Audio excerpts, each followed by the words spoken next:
पश्चिमेतील शिवसेना उद्धव बाळासाहेब ठाकरे पक्षाद्वारे स्वराज्य दहीहंडी काला महोत्सवाला वरळी मतदारसंघाचे आमदार युवा नेते आदित्य ठाकरे यांनी उपस्थिती लावून दहीहंडी कालाच्या पथकास शुभेच्छा दिल्या।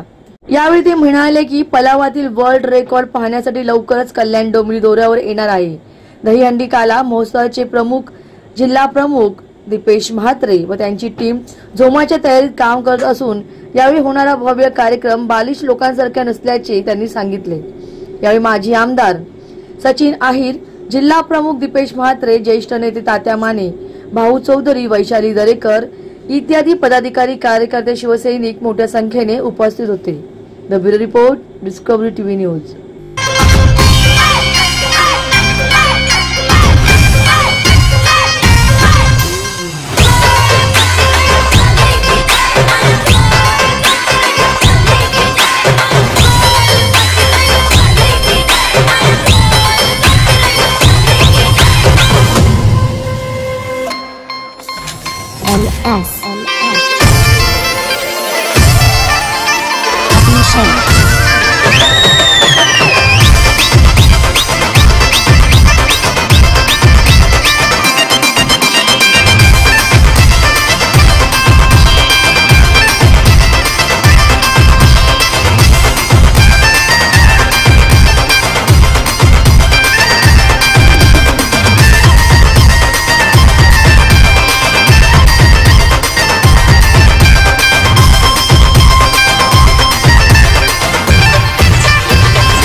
आमदार आहेत मात्र ते सरकारची हंडी फोडतात, याबद्दल काय? बघा, आज मी राजकीय काही बोलणार नाही, कारण आज नुसतं बालिश लोक राजकीय बोलत असतात। आम्ही आज हा सण साजरा करत आहोत। राजकारण बोलायला बाकीचे सगळे दिवस आहेत, तर तेव्हा आपण राजकारण बोलू। आज आपण हा सण साजरा करू। दीपेशजी मात्र दरवर्षीप्रमाणे जोरदार दहीहंडी करतात, याबद्दल काय सांगा? जोरदार दहीहंडी करतात आणि इतर देखील लढाई ते जोरदार करत आहेत। तर सगळेच इकडचं आमची टीम आणि दीपेशजी आपण पाहत आहे की कसं काम करतात। राऊत साहेब काल बोलले ठाणा असेल या ह्याच्यात सेना मनसे युती करणार आहे। आता वातावरण आपण महाराष्ट्रातलं पाहताय, महाराष्ट्राच्या मनातलं काय ते पाहताय।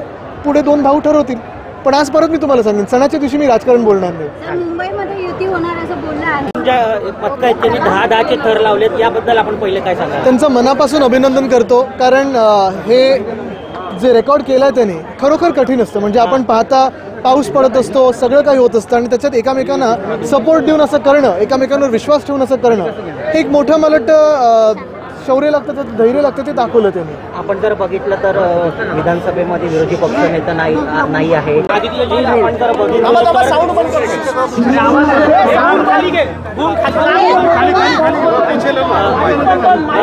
उद्या बोलू की काल बोलू शकलो असतं, आज नाही। तुम्ही येत्या काळामध्ये कल्याण डोंबिवलीचे दौऱ्यावर नक्कीच दौरा करणार आहेत ना। कितीतरी आंदोलनं सुरू आहेत, आपण रस्त्याचे हाल वगैरे पाहतात, आपण पाहाल लवकरात लवकर। आदित्यजी, राजकारणाची घोडदौड सध्या सुरू आहे। आज राजकारण बोलणार नाही। जर बघितलं तर नवीनच पलाव पूल केला होता, मला तो देखील वर्ल्ड रेकॉर्ड बघायचा होता, पण आज दुसऱ्या रस्त्याने आणलं, कारण तिथून लवकर येऊ। पलावाचा वर्ल्ड रेकॉर्ड बघण्यासाठी लवकरच येणार आहोत आम्ही. थँक्यू.